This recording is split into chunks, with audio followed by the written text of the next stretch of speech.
એકલો જાને રે. એકલો જાને રે એટલે હાવ એકલા નીકળવાની વાત નથી, પણ કોઈ સાથ આપે કે ના આપે, આપણે એકલા જવાની વાત છે. આમે આપણામાં ગુજરાતીમાં કહેવત છે, પારકી આશ સદા નિરાશ. બીજાની જો આશા રાખીએ ને તો આપણે કોઈ દી આગળ વધી શકીએ નહીં. એક ખેડૂત હતો.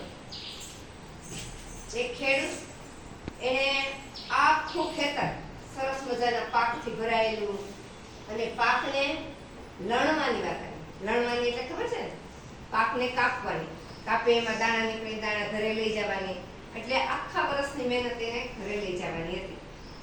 ઈ લણવાની વાત આવી ત્યારે ખેડૂતને એમ થયું, હાલો હું મારા સગા સંબંધીને કહું કે તમે કાલે સવારે પાકને વાઢવા આવજો.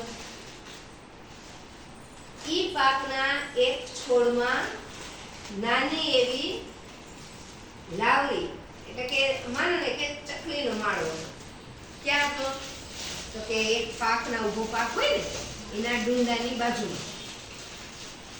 અને ખેડૂત છે એના પુત્રને વાત કરી રહ્યો હતો કે કાલે આપણે સગા સંબંધીને કહીએ કે આ પાક લણવા બધા આવે.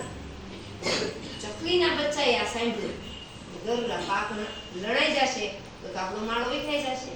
એની માં આવી એટલે એને વાત કરી કે મામા, આ ખેડૂત તો આવતીકાલે પાક લણવાનો છે ને સગા સંબંધીને વાત કરી છે.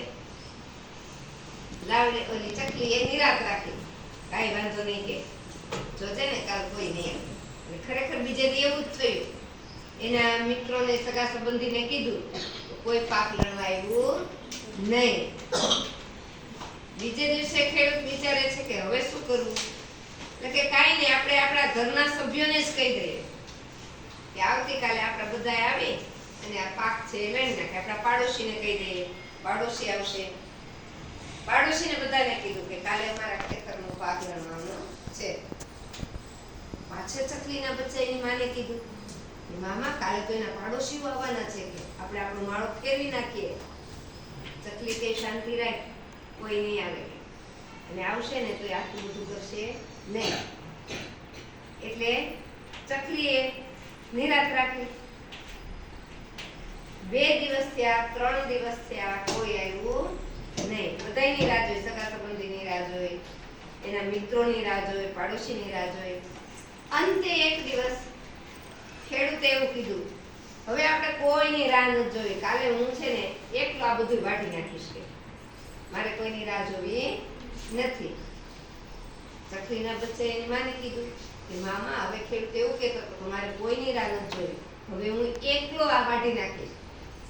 ત્યારે ચકલીએ કીધું, તો ચાલો બચ્ચા, આપણે માળો ફેરવી નાખીએ.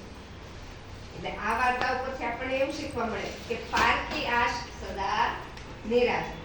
આ કાવ્યમાં કવિ એમ જ કહે છે કે તારે એકલું જવાનું છે, કોઈની રાહ જોવાની નથી. જો કોઈની રાહ જોઈએ તો આપણે નિરાશ થવું પડે.